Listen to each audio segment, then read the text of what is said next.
Boa noite a todos.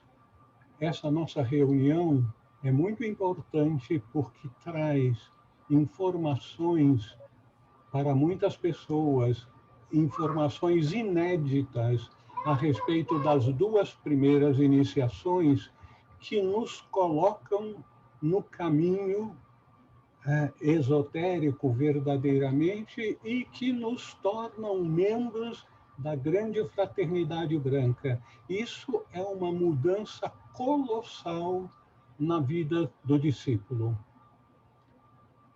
Esse material foi retirado do livro A Vida do Iniciado, de Geoffrey Hodgson, que em breve será publicado pela editora Teosófica. Então vamos começar. O instrutor nos chama a atenção para trabalharmos em equipe. Busque com sabedoria a amizade de aspirantes que pensam da mesma forma e converse com frequência, discretamente com eles, sobre o caminho espiritual e os mestres. Então, é exatamente aquilo que nós estamos fazendo. Nós temos uma egrégora, nós trabalhamos em equipe, nós sentimos a alegria de estar compartilhando as nossas experiências, os nossos anseios com os nossos irmãos amigos. Não seja vago, seja assertivo, não agressivo, assertivo. Não brinque com o ocultismo. Ele oferece uma oportunidade suprema. Não a perca por falta de interesse. É preciso fogo para alcançar a meta. É preciso querer intensamente para que possamos alcançar a nossa meta. Estude repetidamente os livros sobre a vida espiritual. Memorize aforismos e pondere sobre eles. Procure trazê-los para a sua vida diária. O nosso instrutor nos chamando a atenção para a importância de buscarmos na literatura, buscarmos no que nos foi legado por aqueles que trilharam o caminho à nossa frente. Eles muito amorosamente deixaram para trás um relato pelo menos parcial de suas experiências, de suas aquisições de conhecimento para o nosso uso também. Então, procure essa herança literária e procure trazer esses ensinamentos para a nossa vida diária. Não se esqueçam, meus irmãos, a diferença entre erudito e discípulo nascendo espiritual. O erudito é um papa-livros. Ele estuda muito, memoriza muito e pode repetir muitas partes de livros, mas ele não está necessariamente vivenciando aquilo que ele decorou na sua mente. Leia os escritos e as cartas dos adeptos. Pense frequentemente, de forma reverente, a respeito deles. Dedique diariamente sua vida a eles. Estude desapaixonadamente, mas rigorosamente, a vida dos iniciados e adeptos e aprenda com eles Pitágoras, Apolônio, Jâmbito, Saint-Germain e assim por diante. Talvez vocês não se tenham dado contas que o nosso instrutor está dando nomes de grandes iniciados, mas não o último nome pelo qual eles são conhecidos atualmente. Todos esses nomes aqui referem-se a encarnações anteriores desses grandes mestres. Estude os mistérios antigos e a vida do santuário. Viva nessa atmosfera. Aprenda gradualmente a ficar sozinho e ser autossuficiente. Um auto-iluminado. Torne-se cada vez mais um gnóstico e cada vez menos um eco. É bom ser um eco de verdades sublimes e belas. O eco, em tais circunstâncias, é um sacerdócio. Mas também são necessárias vozes, e nós que estamos treinando para ser especialistas sobre a verdade, mantendo a devida humildade, podemos muito bem procurar tornar-nos vozes, bem como ecos. O nosso instrutor chamou a atenção aqui, e eu deixei com letras mais fortes, torne-se cada vez mais um gnóstico e seja cada vez menos um eco. O eco é aquele que repete conhecimentos que foram passados por outros, por aqueles que estão adiante de nós na senda para a perfeição. O gnóstico era aquele que, usando rituais e práticas especificamente ensinadas por seus instrutores, mestres, para desabrochar o divino dentro de si. E ao desabrochar o divino, encontrar o conhecimento vivencial, aquilo que foi obtido diretamente da fonte pelo gnóstico e não aquilo que foi passado para ele por o seu instrutor ou pela literatura. Então, autossuficiente, auto-iluminado, é isso o que nós devemos procurar ser. Por mais que você fale a princípio, continue. Faça a dor e a humilhação do fracasso estímulos gêmeos para mais esforços. Não vacile, nunca desista, não duvide do caminho ou de sua própria capacidade para trilhá-lo. O fato de você ter o encontrado e ter começado é uma prova de sua capacidade para suportá-lo até o fim. Não desanime.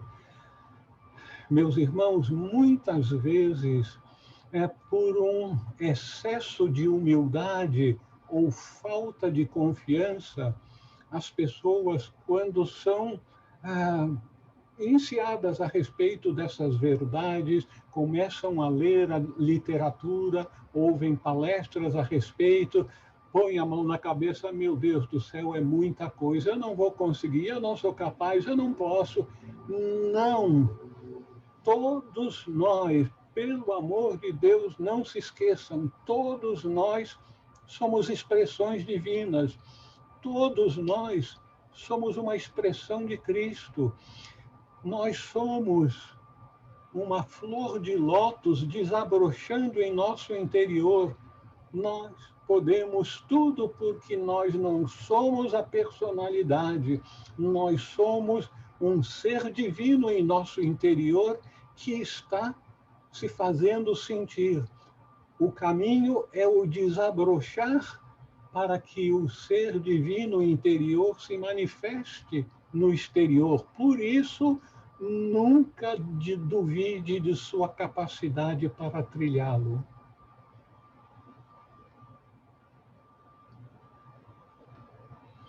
Fixe o olhar da sua alma nas alturas espirituais e mantenha lá, não importa as condições de dificuldades ou facilidade, escuridão ou luz. tristeza ou alegria, fracasso ou sucesso. Então, nada poderá impedir o seu sucesso. Nós temos que aprender como os desportistas, por exemplo, que durante uma competição, digamos, né, o esporte mais popular no Brasil, o futebol, o jogador de futebol leva muita pancada, muito chute na canela. E dói muito, mas ele cai, respira fundo e encontra forças para se levantar e continuar correndo, continuar jogando. Nós devemos aprender a mesma coisa, superar a dor, superar o desânimo, superar a falta de confiança. Tudo nós podemos quando nós invocamos o divino em nós, não a nossa personalidade, mas o divino em nós. Lembre-se de que o Mestre conhece o âmago do seu coração. E enquanto você estiver sinceramente fazendo o melhor que puder, fique em paz devido a esse conhecimento dele. É maravilhoso saber que quando surgem problemas, que o Mestre está ciente. Tente cada vez mais torná-lo uma realidade, um poder e uma presença em sua vida.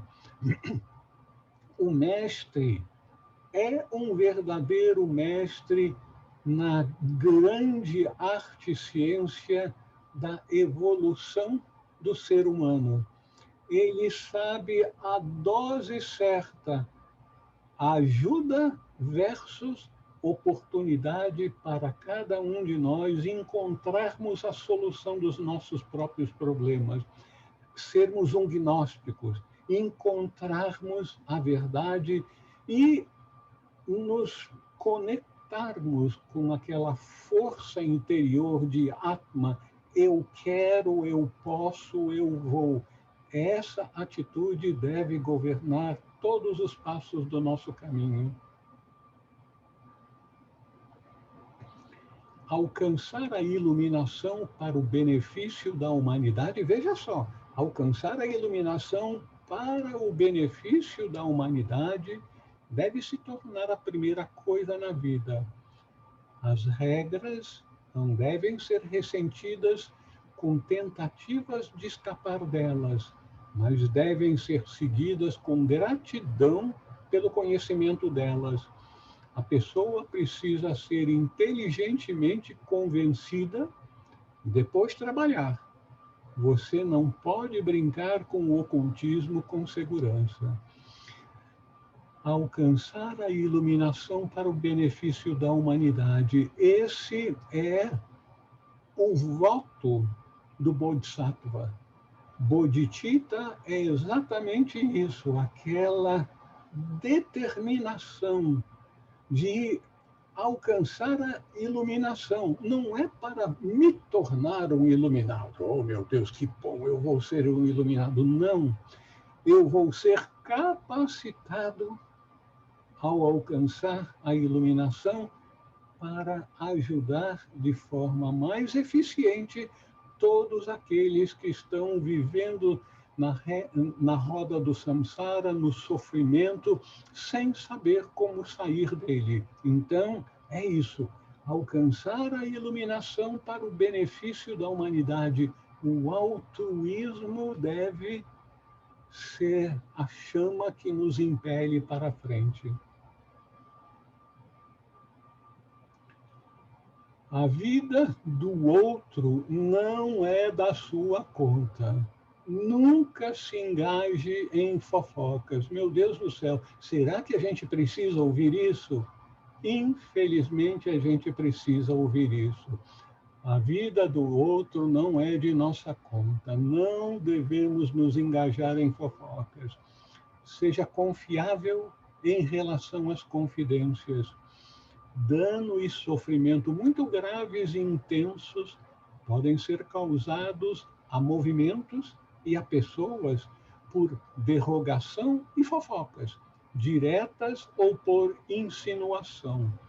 Isso é uma contradição e uma negação dos ideais do caminho, a fofoca. E isso frustrará e gerará karma adverso. Não fofoque e você não será objeto de fofoca. Aí o nosso instrutor que sabe as coisas do mundo acrescenta, pelo menos não muito. Sempre pense e fale de maneira útil, construtiva, amorosa, ou fique em silêncio. Eu aproveito o ensejo aqui para sugerir uma coisa que pode parecer missão impossível para quase todos nós, e eu me incluo nisso também.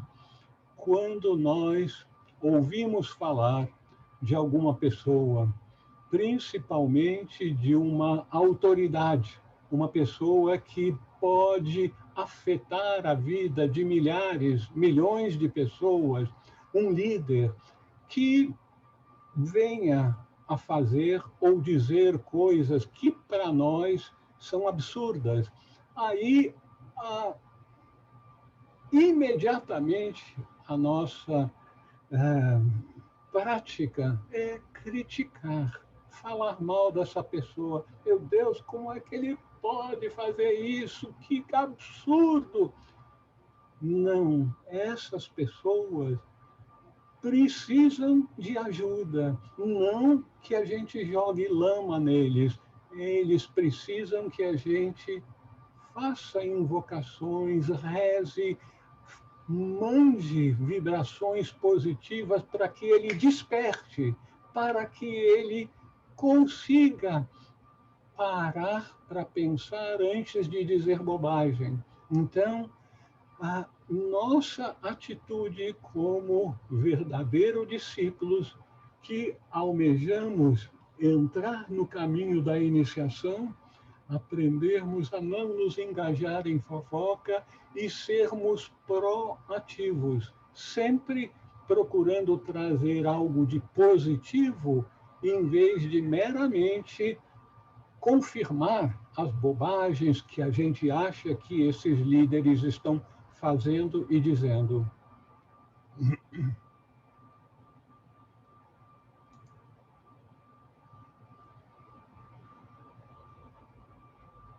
Em todas, eu não estou conseguindo retirar essa faixazinha aqui, você está compartilhando a tela, interromper compartilhamento. Tem uma maneira de retirar isso ou abaixar o nosso texto? Em todas as considerações... Retirar não tem como tirar, não, porque é a barra que está indicando que você está fazendo um compartilhamento. Okay. Agora, você pode clicar nela, segurar com o ponteiro do mouse e arrastar para outra posição. Se está em cima, você arrasta para baixo. Pode tentar isso. Muito bem, muito obrigado. Uhum. Aconteceu um arrastão, vocês não precisam chamar a polícia não, hein?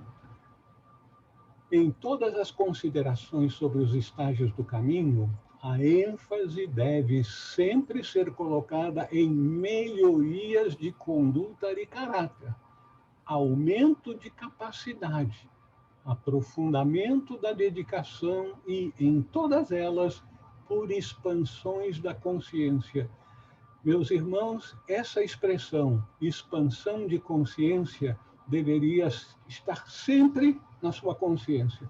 Deveriam estar sempre cientes da imperativa necessidade para nós, no caminho espiritual, de expandirmos a consciência. Isso é o caminho, a expansão da consciência. Onde essas expansões não ocorrem, o progresso alcançado verdadeiramente pelo ego, e aqui o ego com E maiúsculo, refere-se ao eu superior, Atma Buddhimanas. Então, o progresso alcançado verdadeiramente pelo eu superior, pelo divino em nós, pode não alcançar o cérebro em grau suficiente para mudar a vida de forma permanente e trazer as expansões para a consciência desperta. Isso que é importante e isso que é muitas vezes difícil para nós fazermos.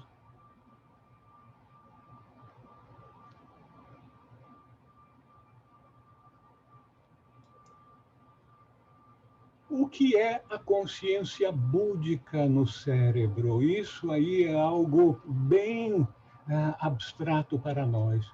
A sua conquista realmente traz... O que a sua conquista realmente traz à natureza do aspirante? A resposta será diferente para as pessoas em cada raio. Para as pessoas do primeiro e do sétimo raio, há uma intensificação da vontade de realização e o aumento de um grande anseio para fazer isso. Eu vou dar um parênteses aqui. Talvez nem todos saibam que dos 7 raios, os 3 primeiros referem-se mais à essência, no sentido espiritual, daqueles pendões que esses raios, que essas forças expressam no mundo. E os 3 últimos é a sua expressão no mundo material.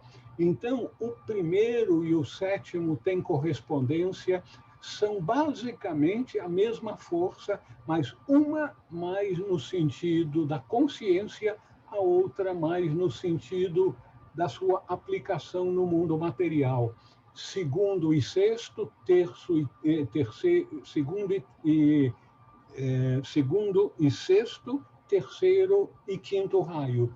O 4º raio é o raio da harmonia, do equilíbrio, muitas vezes chamado também o raio das artes. Esse é o raio em que a pessoa pode direcionar a sua capacidade para praticamente qualquer coisa.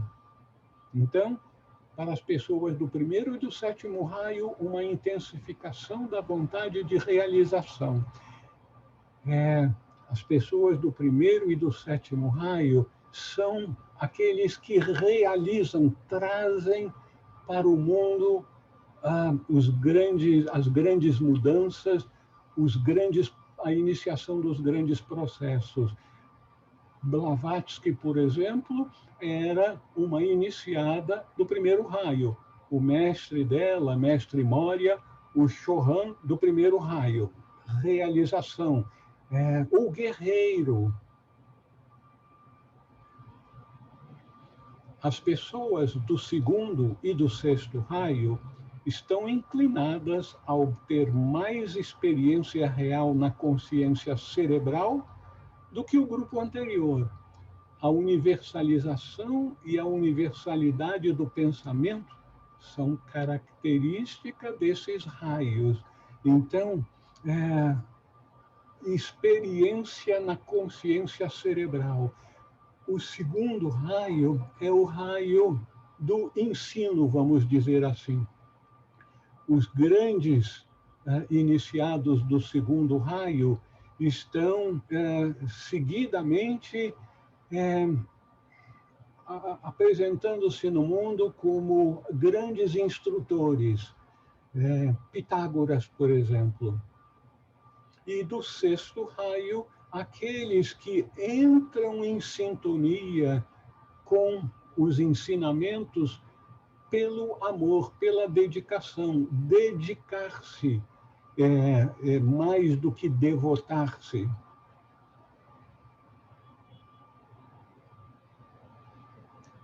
As pessoas do terceiro e do quinto raio descobrem que suas mentes estão sendo cada vez mais influenciadas por suas intuições. Elas também experimentam realizações deslumbrantes, flashes brilhantes de insights sobre problemas e pessoas. A propósito, eu sugiro para aqueles que ainda não conhecem que procurem os 2 livrinhos da literatura teosófica que fazem a apresentação dos 7 raios. Geoffrey Hodgson, esse maravilhoso instrutor, tem também um livrinho sobre os 7 raios.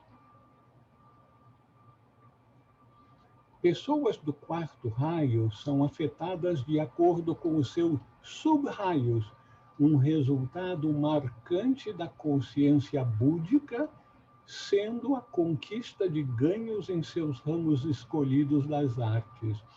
Não se esqueçam que a consciência búdica é o equivalente da consciência de Cristo em nós. Cristo em nós é o nosso verdadeiro ser, é o Filho de Deus, e todos nós somos expressões desse um Filho de Deus. Cristo universal, Cristo em cada um de nós. Então, essa consciência crística se manifesta de diferentes maneiras, dependendo dos raios de cada pessoa. A disciplina da vida oculta exige abstinência de álcool, drogas, fumo e a adesão a uma dieta sem carne. Da carne vêm as vibrações grosseiras e de animais e a essência elemental do animal. É dito também que todas as vibrações de medo, na verdade, terror e violência que ocorrem em decorrência do abate do animal, são retidas na carne. E aqueles que comem o churrasco estão ingerindo em si essas vibrações também. É por isso que, normalmente, as tribos guerreiras são aquelas que mais comem carne. A abstinência de carne também está em completa harmonia com o princípio essencial de ahimsa, inofensividade. Eu imagino que todos os que já estudaram um pouco de yoga sabem que uma das fundações do yoga, dos yamas e niyamas, é a ahimsa, inofensividade. A pessoa deve passar a respeitar a vida em todas as formas. Envenenamento da hipófise por nicotina, álcool e drogas. As glândulas pituitária e pineal são glândulas chaves do ocultismo e governam a visão e a intuição mais elevadas. Quando estimuladas pela meditação e pelo yoga, elas deixam passar o conhecimento espiritual direto dos planos mentais superiores.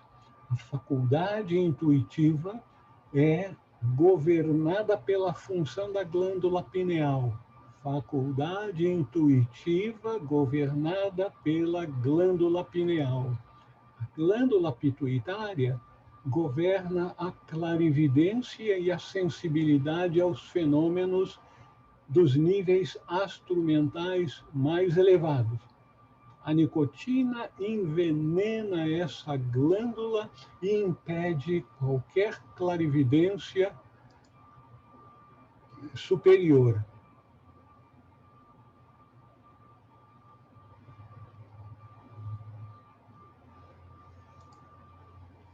A realidade interna da primeira iniciação. Agora nós vamos ver, meus irmãos, a beleza, a importância desses rituais iniciáticos. Hoje nós vamos examinar a primeira e a segunda iniciação, ainda que de forma um tanto superficial, porque esses rituais não podem ser divulgados externamente. O pouco que se conhece é por iniciados que já passaram por essas experiências e receberam autorização para divulgar aquilo que eles mencionam. Então, a realidade interna da primeira iniciação. A iniciação é um evento no tempo que, como todos os ritos verdadeiramente sagrados, reflete um processo eterno e universal.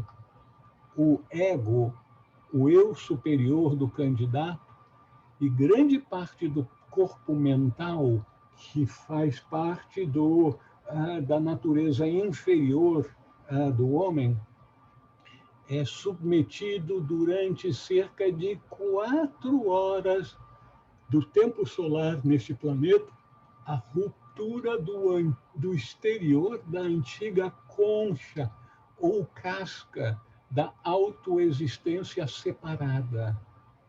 Autoexistência separada. Nós que acreditamos que somos, batemos no peito, eu sou Raul, eu sou Lília, eu sou Douglas.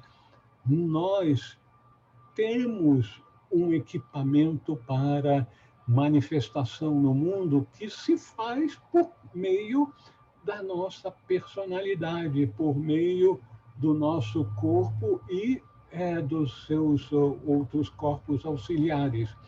Mas nós temos isso, nós não somos isso. Então, o ego do candidato, o eu superior, e grande parte do corpo mental é submetido durante cerca de 4 horas do tempo solar neste planeta à ruptura do exterior da antiga concha. Isso não é, na realidade, uma casca. Vocês vão ver, isso é como uma cirurgia de muita delicadeza. Na verdade, é um estado de espírito, aquilo que é apresentado como sendo uma concha exterior. É um estado de espírito, um estado de consciência. A ideia de ser um eu, nascida do erro, mas usada por muito tempo, por milhares, milhões de anos, em que o processo evolutivo do ser humano requer que durante um bom período de tempo ele tenha a ideia, ainda que errônea, mas funcionalmente apropriada, de que ele é um eu separado. Então, a ideia de ser um eu separado, nascida do erro, mas usada por muito tempo com base para o pensamento e a ação, ela está embutida e entrelaçada com a totalidade do tecido da existência humana no período anterior à iniciação. A iniciação é um marco. Daí em diante, você será diferente, você vai ser elevado na escala evolutiva para outro nível, bem mais avançado. A própria urdidura e trama da tapeçaria da vida humana consiste, em termos de pensamento, nos erros reiterados. Eu sou Raul. E os outros não são eu mesmo. Erradicar essas linhas até agora a base do pensamento, afrouxá-las da estrutura geral, que não deve ser totalmente destruída, é obra do iniciador e demanda uma grande habilidade. Então, vocês veem, o iniciador é um cirurgião espiritual. A gente não tem a menor ideia que em nossa mente exista como se for uma trama, uma urdidura que faz com que a gente acredite naquilo que a gente vê. Então, nós vemos um corpo, nós nos identificamos com um corpo. Nós olhamos para uma pessoa ao nosso lado e vemos um corpo, nós acreditamos que aquela pessoa é aquele corpo, mas aquela pessoa está usando aquele corpo como um instrumento de comunicação e a realização nesse mundo material. Então, erradicar essas linhas, até agora a base do pensamento, afrouxá-las da estrutura geral, que não deve ser totalmente destruída. É obra do iniciador e demanda uma grande habilidade. A cerimônia de iniciação, bem como o ensinamento e a orientação do mestre, que são dadas por ocasião da iniciação, em preparação para isso, tem o efeito de afrouxar os fios da tapeçaria da natureza mental do candidato, para que ele próprio possa continuar o processo. Não é aquele que vai ser iniciado, chega no templo da iniciação, é colocado para dormir e depois fazem a cirurgia espiritual e pronto, ele não tem nada a fazer. Não, ele é preparado, capacitado para, daí em diante, prosseguir com aquela operação espiritual e finalizar o processo da transformação, da consciência de um ser separado, identificado com o seu corpo, para um instrumento, o corpo, a personalidade, sendo um instrumento para o verdadeiro ser que está em seu interior e é invisível. Para mudar a metáfora, o iniciador rompe a concha da autosseparação a partir do exterior, mas a destruição da membrana interna, o estilhaçar da casca e a saída do pintinho ou recém-nascido devem ser feitos pelo próprio iniciado. Isso, inevitavelmente, leva tempo e é frequentemente muito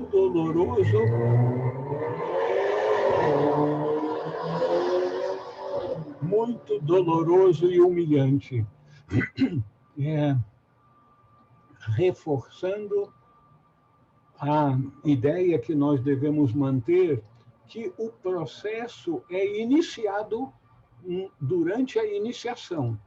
O iniciador, que é um altíssimo iniciado, ele inicia o processo e o próprio indivíduo vai ter a tarefa muito difícil e às vezes até inglória de que ele vai ter que terminar o processo que foi iniciado. E isso vai demandar muito sangue, suor e lágrimas.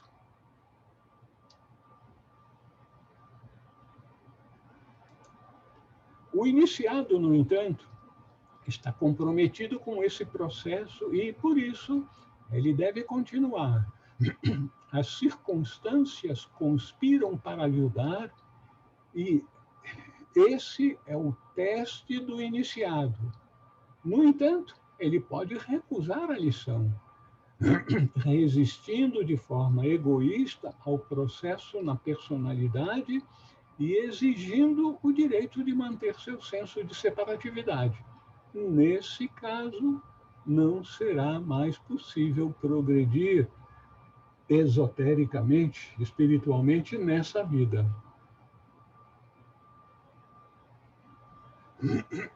Porém, se o esforço para continuar o processo de autolibertação do eu for mantido, e se as falhas, erros e humilhações do eu inferior forem aceitas com humildade e compreensão, e se o homem exterior realmente se render à vontade do interior, da irmandade e de seu rei, então a membrana se rompe e o pintainho surge e começa a aprender a voar.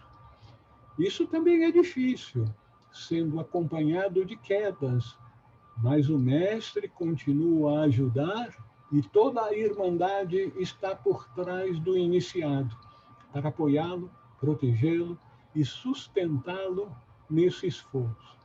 A entrega é a chave para o sucesso. A recusa a se entregar é a causa do fracasso.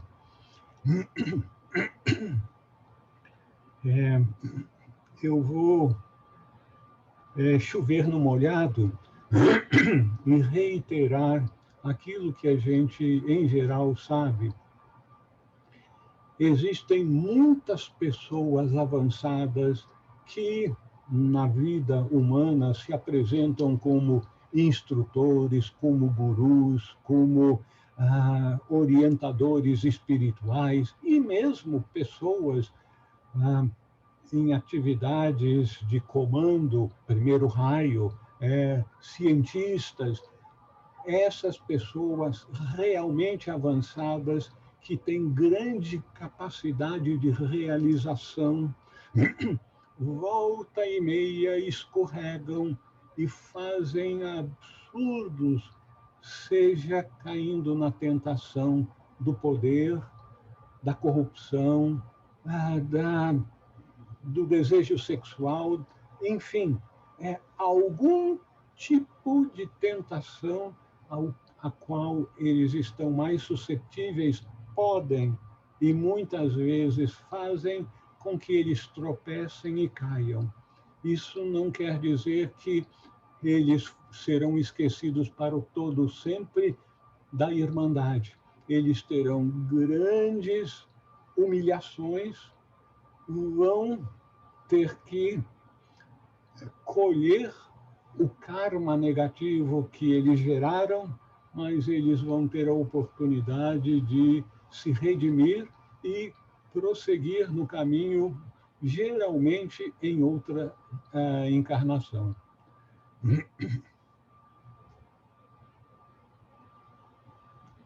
Quando a primeira iniciação é realizada com sucesso, o ser humano está salvo para sempre, sendo incorporado ao próprio corpo, alma e espírito da Irmandade, da grande fraternidade branca. Para sempre seu poder se sustentará, sua luz iluminará e sua vida envolverá o novo iniciado. Embora na Irmandade existam muitos níveis, do 1º ao 9º, e outros dos quais não sabemos nada, subclasses e classes laterais conferidas pelos diferentes ramos dos mistérios e formas variadas de iniciação. Todo iniciado faz parte do centro. Todos são um e cada um é o todo. Então, isso é extremamente básico, é importantíssimo que a gente tenha isso.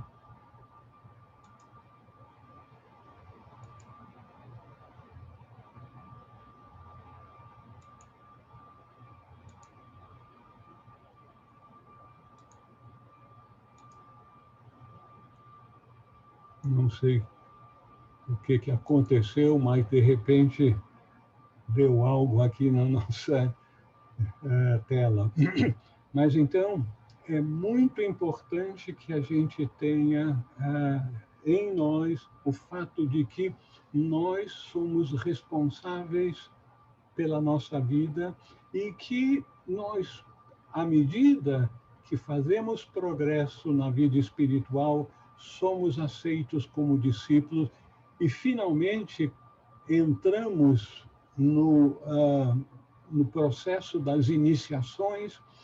Não vai ser um céu de brigadeiro para nós, não vai ser uma estradinha absolutamente lisa e sem problemas.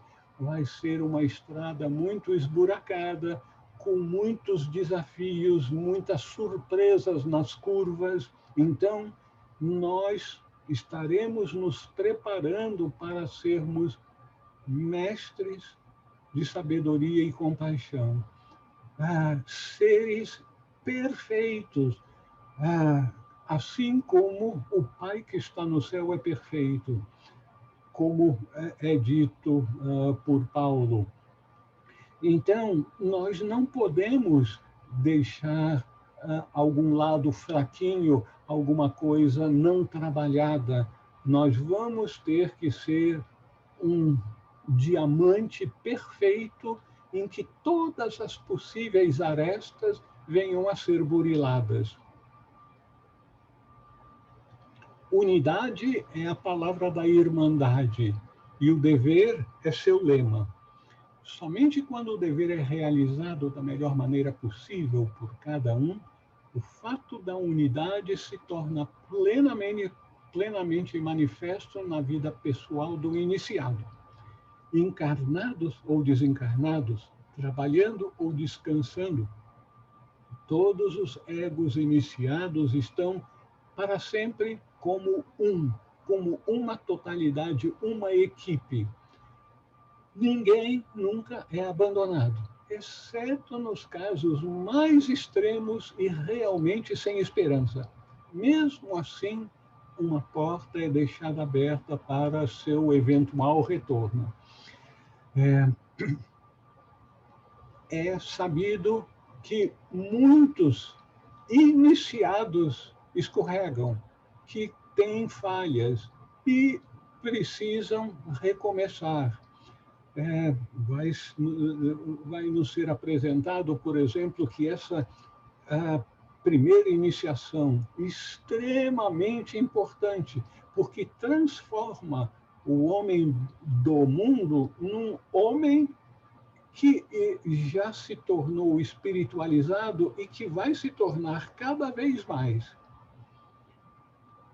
Então, a primeira iniciação é repetida por uma, duas, quantas vezes forem necessárias para que aquela energia que vai ser aberta para o iniciado possa ser absorvida no eu superior e trazida para a personalidade. A natureza da primeira iniciação. Na medida em que é realizada nos mistérios maiores por um hierofante adepto, com outros oficiais adeptos, e na presença dos iniciados mais elevados e de seus representantes neste globo, a iniciação significa muito mais do que geralmente é entendido mesmo pelos estudantes do assunto. Ela tem dois aspectos principais, sendo um externo e o outro totalmente interior e místico. O rito externo é profundamente impressionante. A própria presença de um número de adeptos e a atenção próxima de outros que não estão fisicamente presentes e do próprio iniciador único produz uma concentração extremamente poderosa de forças espirituais e ocultas. Além disso, os membros das hostes angélicas, entre os quais os chefes de ordens deste planeta, cada um representando um Mahadeva, um grande Deva, ou grande arcanjo do sistema solar, juntamente com muitos Arupa Devas presentes. Arupa é sem forma, Devas sem forma, mas com um poder espiritual muito grande. Trazem o notável poder e força das hostes angélicas.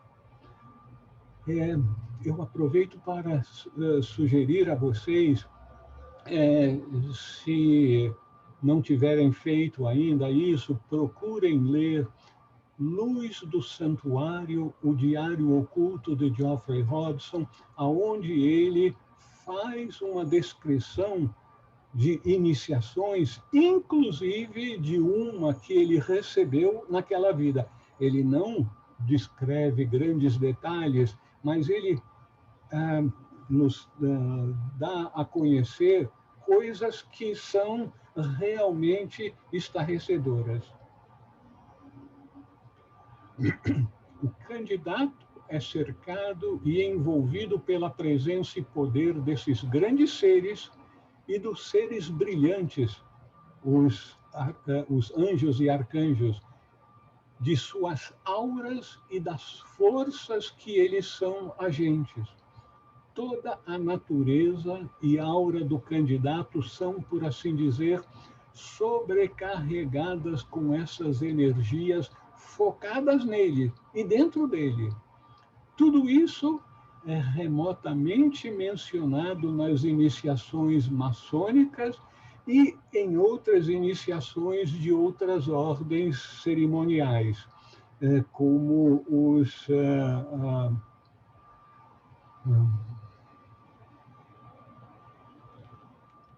aqui me faltou a palavra agora. Essas presenças e poderes são mais numerosos e mais fortes em certos aspectos na primeira iniciação, que é de suma importância para o ego, para o eu superior, para toda a raça humana, toda a natureza no globo e para a própria irmandade. Os ritos sucessivos, geralmente, mas nem sempre, recebem uma frequência menor, pois os degraus são menos significativos que o primeiro, que eleva o ego às realizações da próxima ronda e marca uma mudança definitiva no ego da fase evolutiva de pré-iniciado para pós-iniciado, um novo nascimento, na verdade.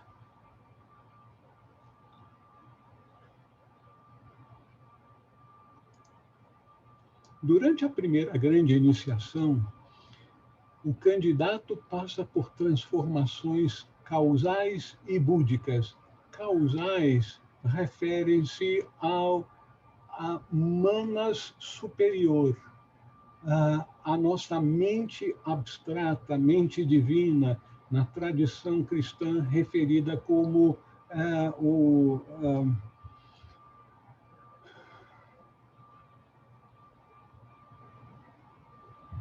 o Espírito Santo. A aura causal é dramaticamente mudada, simbolicamente é descartada, e uma nova, muito mais intensamente iluminada por dentro do que a outra, brilha depois disso. Uma das mudanças que ocorre é que o próprio corpo causal se torna um veículo positivamente carregado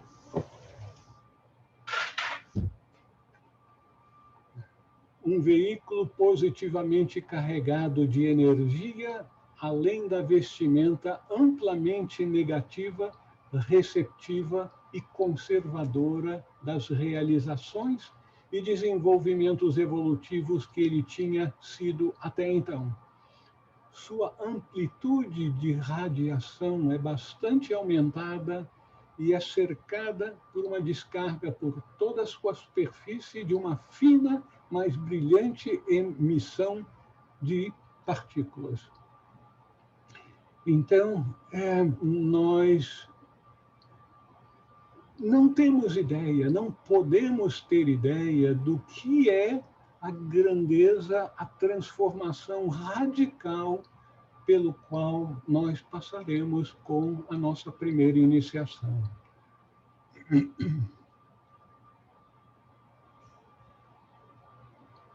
Os veículos pessoais do candidato são extasiados ou adormecidos, todos eles, no auge da cerimônia.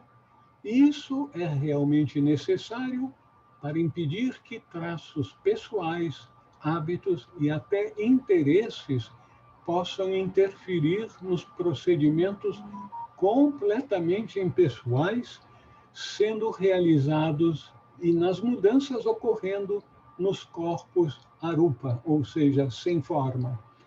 A estrela do rei, Sanat Kumara, o chefe de toda a hierarquia, a grande hierarquia branca em nosso planeta, esse grande ser, Sanat Kumara, é dito que veio do planeta Vênus com alguns companheiros para darem um impulso à grande hierarquia branca em nosso planeta. Então, ele é referido como o grande rei, o chefe, o eterno jovem.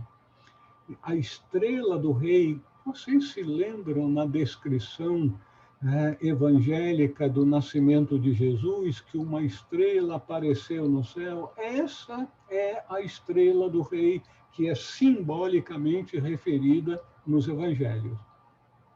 A estrela do rei realmente brilha, especialmente na primeira iniciação, e permanece como uma emissão diária de recepção e transmissão na parte superior da aura causal, perpetuamente sintonizada com o próprio chefe da hierarquia.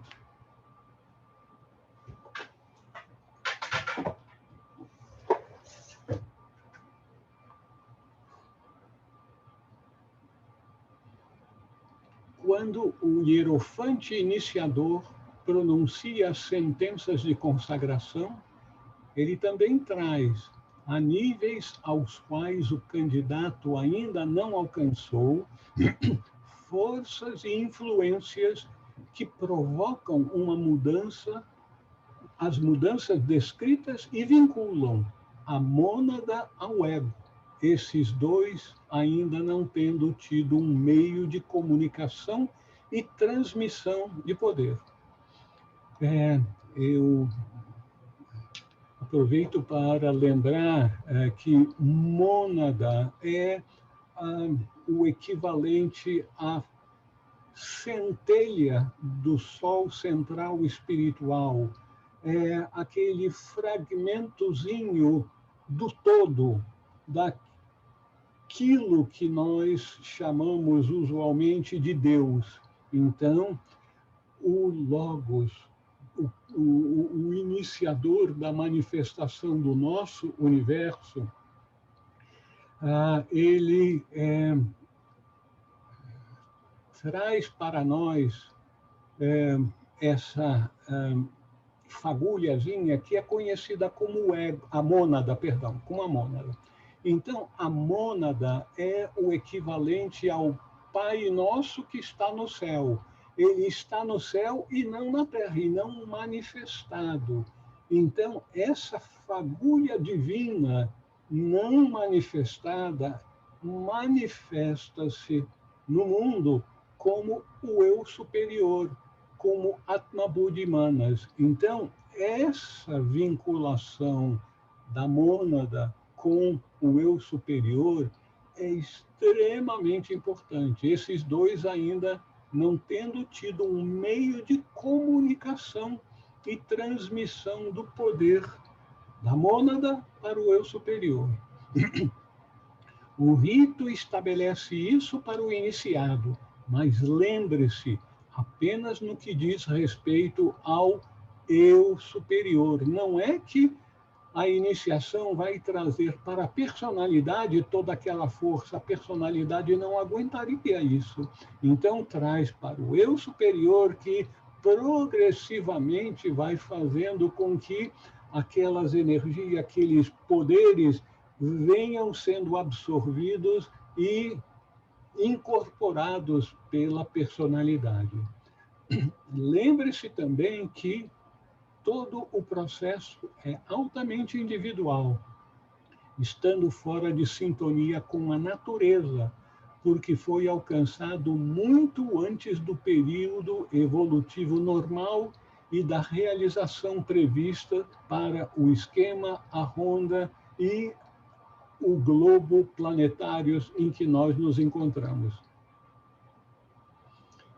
Pode levar anos e até vidas para que esse bebê prematuro, o iniciado de primeiro grau, se desenvolva até o estágio em que será capaz de ação como um iniciado no mundo. Isto é especialmente verdade quando a primeira iniciação é tomada pela primeira vez. Isso pode ser uma novidade para muita gente, que a primeira iniciação é repetida uma segunda, terceira ou mais vezes, quanto for necessário para que finalmente aqueles poderes superiores que são conferidos pela primeira iniciação sejam absorvidos pelo eu superior e do eu superior transmitidos para a personalidade. E isso é um processo muito importante, mas difícil. As forças atuantes no estágio atual da evolução são forças muito materialistas. Então, vencer o materialismo, o egoísmo, a noção de ser um eu separado, isso demanda muita disciplina, muito esforço. Por isso, a primeira iniciação normalmente é conferida mais de uma vez. Então, isso é especialmente verdade quando a primeira iniciação é tomada pela primeira vez, mas não é verdade para repetições nas vidas seguintes, pois, então, as transformações a nível causal, ou seja, da mente abstratamente superior, que é a ponte para a personalidade da mente superior para a mente inferior e aí para toda a nossa personalidade. Então, as transformações a nível causal são apenas estendidas, ratificadas e ajudadas a tornarem-se efetivas na personalidade, o que geralmente fazem com bastante facilidade depois de algumas repetições da primeira iniciação. Nesse caso, o iniciado conhece e se lembra de algo do rito e experimenta gradualmente as mudanças de perspectiva, principalmente na consciência desperta. Todo esse tempo, enquanto os aspectos externos do rito estão sendo realizados na companhia dos grandes senhores da vida e dos Mahadevas e suas coortes, o centro da autoconsciência, o Atma Buddhimanas, o eu superior, na tradição da sociedade teosófica, referido como ego com E maiúsculo, então o eu superior, Atma Buddhimanas, focado que é o Self, também está passando por experiências místicas realmente indescritíveis, associadas à unicidade, à consciência da unidade, à realização da identidade com a vida oculta e divina em todos e em tudo, grande e pequeno. Outro perigo ao qual as pessoas são suscetíveis após a primeira iniciação, que abre todo uma cornucópia de poderes, outro perigo ao qual as pessoas são suscetíveis é a inflação do ego, quando o que se busca é uma deflação, esquecer-se do ego, tornar-se impessoal. Mas não, é a inflação do ego e uma ideia totalmente desproporcional de si mesmo e de sua importância. Quando isso acontece, a Irmandade ajuda na medida do possível e, se necessário, caso essa ajuda fracasse, apaga um pouco da memória e do conhecimento que levou ao desequilíbrio. Então, nós precisamos de determinação para seguir adiante e alcançar aquilo que é o nosso objetivo, mas, às vezes, há um pouco de desequilíbrio após alcançarmos essa capacitação maior que nos dá a iniciação. Outros efeitos são sensibilidade excessiva e perda dos controles normais, para que ações e reações indesejadas não venham a ocorrer. Mais importante ainda do que ações são as reações. As pessoas, nós todos sabemos como temos dificuldade para não agir de forma agressiva quando somos insultados ou quando as pessoas fazem algo que nós não queremos que façam.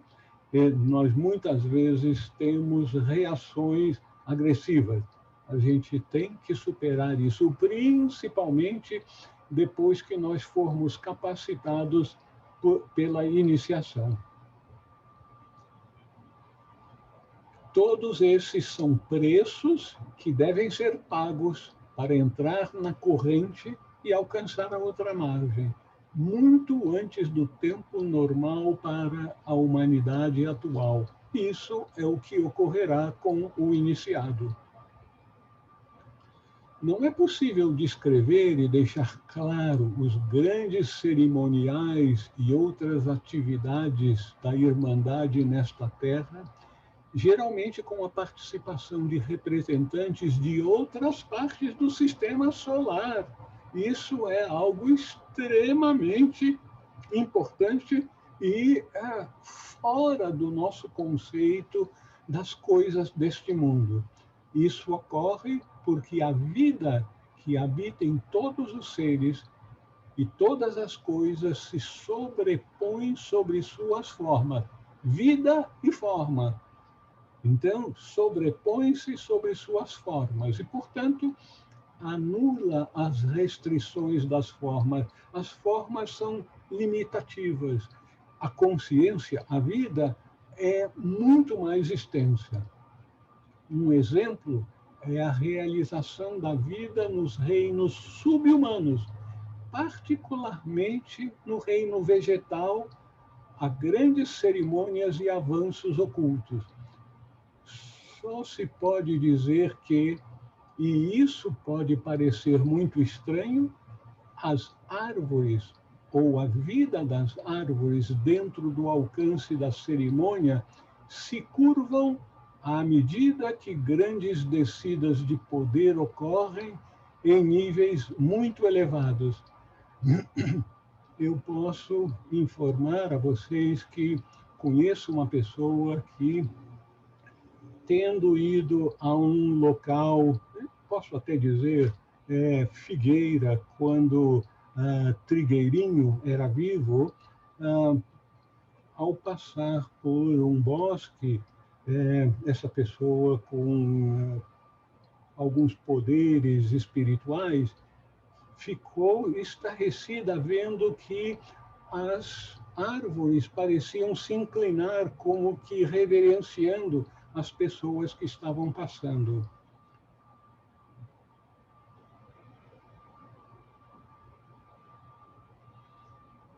Seguindo os passos dos altos iniciados dos dias modernos, temos que alcançar fora do santuário, sob coação e pressão, em vez de na paz e calma do Santo dos Santos.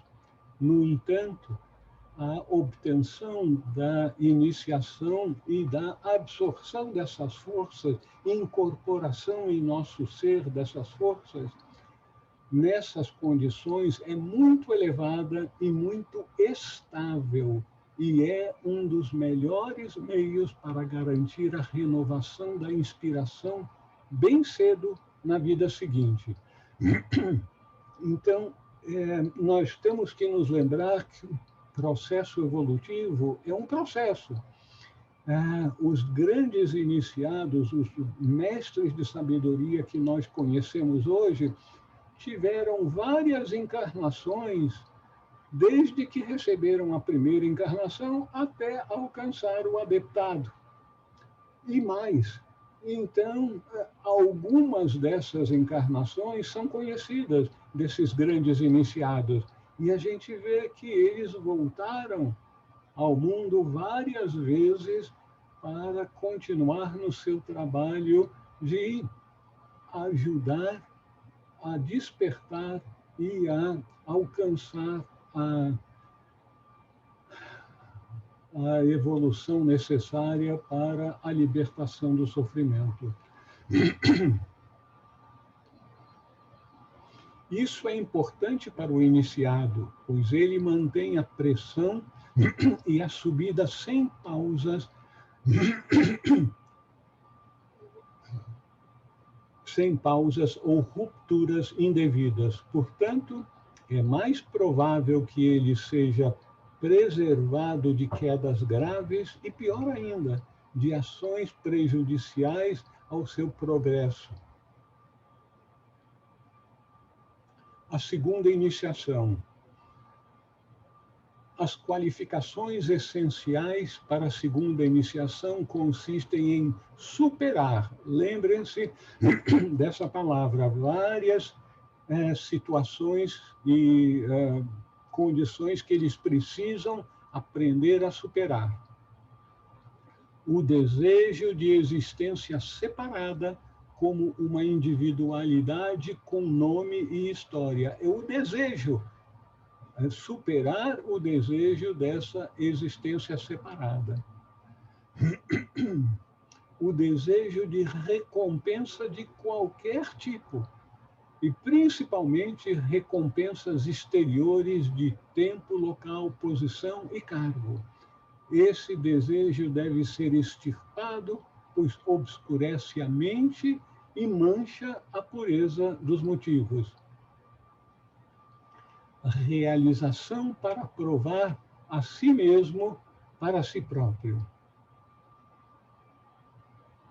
Desejo de conquista espiritual por causa da conquista em si. Um desejo muito sutil, porque parece nobre e digno. O único motivo permitido é impessoalmente cumprir o impulso da vida una para proporcionar uma expressão mais plena e livre da vida una e para ajudar outras pessoas a alcançarem realizações semelhantes, em particular a libertação do sofrimento e da tristeza. Todos nós estamos muito conscientes de como existe sofrimento, tristeza ao nosso redor. E nós somos tocados pela tristeza, pelo sofrimento dessas pessoas, mas muitas vezes não temos os meios, a capacitação para ajudar essas pessoas que estão sofrendo e estão em profunda tristeza. As iniciações nos capacitam para isso, de agir não só no mundo material, mas agir de forma sutil, que realmente ajuda as pessoas que estão sofrendo. Tudo isso, como será visto, implica uma certa medida de libertação de ahamkara, o conceito de ser um eu separado, que é a fonte do egoísmo, que é o teste ácido.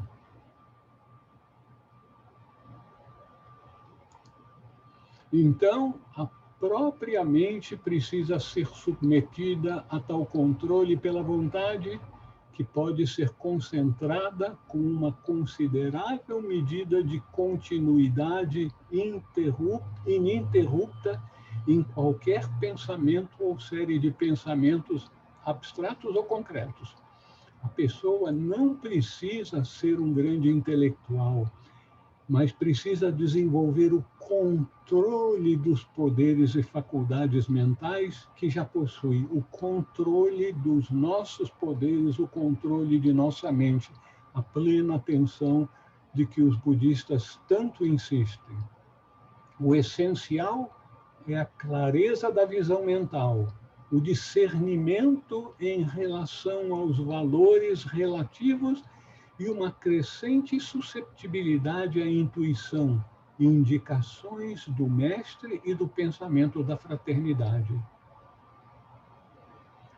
O karma tem um papel bem maior do que é geralmente percebido na autoexpressão mental.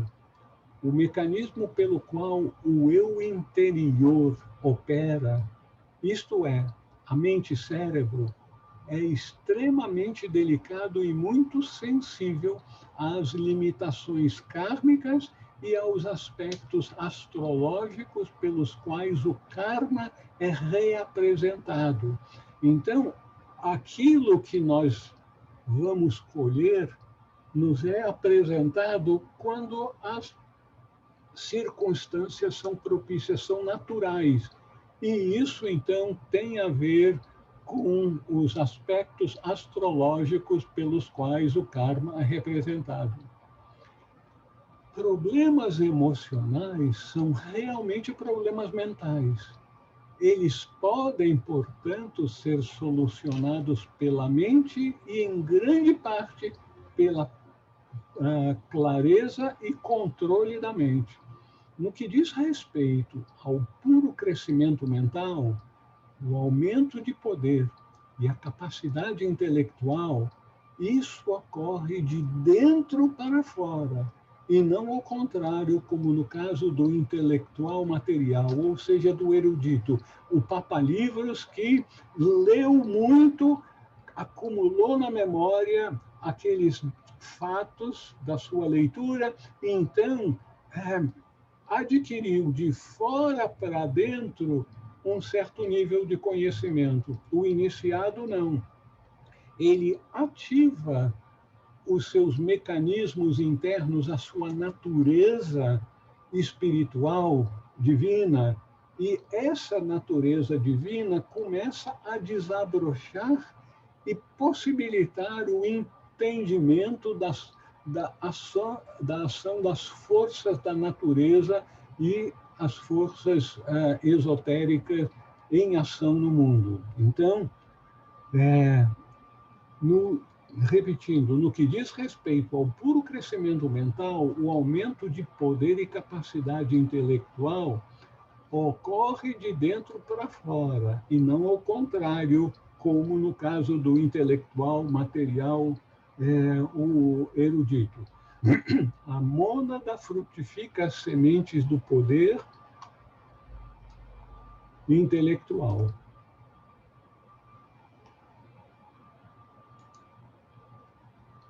As dificuldades deste grau surgem do fato de que esse próprio desenvolvimento mental tende a acentuar o ahamkara, a tendência à pessoa se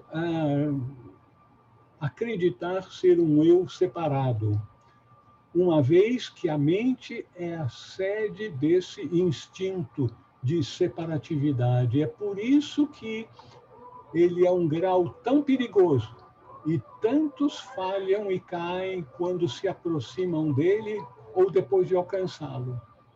Todo iniciado, discípulo e trabalhador instruído é observado regularmente e, por assim dizer, examinado sob esses pontos de vista, ajudado a superar deficiências e orientado em suas circunstâncias externas, para que os desenvolvimentos necessários possam ocorrer caso ele esteja suficientemente desperto ocultamente. Outra condição para tirar proveito disto. Então, é preciso, felizmente nós temos, os grandes seres estão sempre observando o que está ocorrendo com seus discípulos de todos os níveis, discípulos iniciados e discípulos que estão em provação. Então, como estão sendo observados, eles podem ser ajudados na medida da lei, que ninguém pode ser levado no colo para subir a montanha. Cada um de nós vai ter que tomar todas as medidas possíveis que sejam necessárias, mas nós podemos ter um empurrãozinho, nós podemos ter uma luz que nos aponta na direção certa. A luz aponta na direção, mas somos nós que temos que percorrer aquele caminho. Finalmente, a vontade oculta, ou aspiração para alcançar as alturas, permanece como grande fator essencial em todas as etapas, pois sem ela, claramente sustentada e trazida à vanguarda da mente, a fraternidade provavelmente não se moverá. A frase profundamente oculta, mencionada por Jesus e registrada nos evangelhos, bata e a porta lhe será aberta, descreve a qualificação essencial para cada passo da vida oculta. Em outras palavras, nós temos sempre que estar forçando, buscando, sendo verdadeiros buscadores da verdade, da luz, e nós precisamos de tomar a iniciativa. Quando a gente expressa uma aspiração ardente, bate em tudo quanto é porta possível e mostra discernimento para escolher que caminho seguir, nós teremos ajuda. O poder, usado impessoalmente, deve ser buscado e buscado ardentemente, pois sem ele nada pode ser realizado. A vontade interior espiritual do homem, Atma, faz parte da vontade de Deus, o Logo solar, e sua vontade é, por sua vez, a vontade do cosmos no indivíduo. Deseje poder ardentemente, mas também impessoalmente e para o bem de todos os seres, nunca para si mesmo. Invoque o Atma equivalente a Deus no cérebro-mente, permita-o empoderar o pensamento, a palavra e a ação, use-o como a força pela qual ascenderá a colina sagrada, o Monte Meru, onde é dito que habitam os homens que se tornaram reis. Então, desejar o poder ardentemente, mas também impessoalmente para o bem de todos os seres, nunca para si mesmo. Altruísmo, altruísmo ao longo de todo o caminho. O pecado e a maldade no mundo só podem ser vencidos pelo fogo de Atma, a vontade. A sujeira acumulada no mundo só pode ser lavada pelas águas de Atmas, como Hércules, o homem de poder, limpou os estábulos dos Augianos. Lembre-se, então, que o poder é o objetivo e, como diz o mestre Hilarion, deseje-o ardentemente. Vocês se lembram onde é que o mestre Hilarion é dito, nos insta a desejar o poder ardentemente? Em Luz no Caminho. Luz no Caminho. Um livrinho que eu sugiro a vocês de lerem e estudarem pelo menos uma vez por ano. Pode ser por 10, 20 anos, vocês vão ver que cada leitura de Luz no Caminho, vocês vão encontrar coisas que vocês... Mas como? Eu não me lembro de ter visto isso. Nós vamos expandindo a nossa consciência gradualmente e nos capacitando a apreender mais e mais ensinamentos. Mas esteja alerta ao seu atributo que aumenta o ego. Procure a obscuridade pessoal, almeje o silêncio e a solidão do retiro. Evite os cargos de importância, os aplausos da multidão, mas use-os quando necessário para os propósitos da grande obra.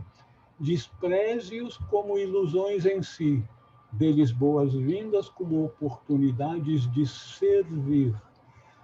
Então, deseje o poder ardentemente.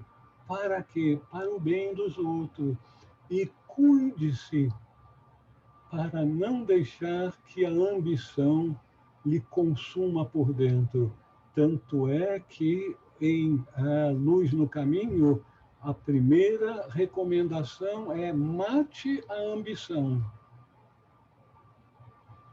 Então, com isso, nós esgotamos o tema de hoje. Eu acho que podemos ainda ter uns minutinhos para alguma pergunta que possa ser desejada pelos nossos muitos participantes.